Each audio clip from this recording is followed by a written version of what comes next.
Well, hello, and welcome back to another exciting edition of Coffee with Stephen.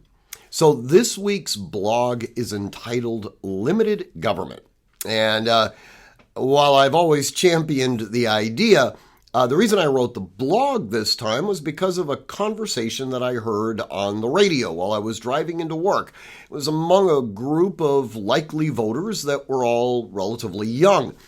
And one of the people participating in this discussion had made the statement, which I wholly agree with: why are we so concerned about a particular person when the government should not be involved in this area of our lives to begin with? Now, typically speaking, when we talk about things like this, you would think that they were talking about something like abortion, right? We hear that from the left all the time. In this context, though, she wasn't actually referring to abortion. It was a much more overarching discussion about what the role of government actually is. And, of course, I am completely in agreement with her.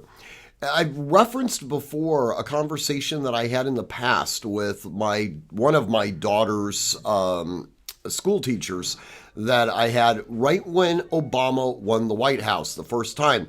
He was very liberal and was very excited about the fact that Obama had been elected. And I said, the thing is, for President Obama to do all the things that you are hoping and dreaming that he does is going to require a lot of architecture. It's going to require a massive expansion of the federal bureaucracy. You are operating under an assumption that the person that's going to be at the helm of all of these agencies that can control the minutia of your life are always going to be in agreement with your own social values. What happens when somebody who doesn't agree with your social values ends up holding the controls of all this power, when they can control the government to make an image the way they would like? Suddenly you're going to be absolutely horrified. The fact of the matter is that it is always superior to allow a human being to develop individually without the imposition of government regulations. In fact, our entire sort of societal structure has been built around the idea that individuals are responsible for maximizing their own happiness.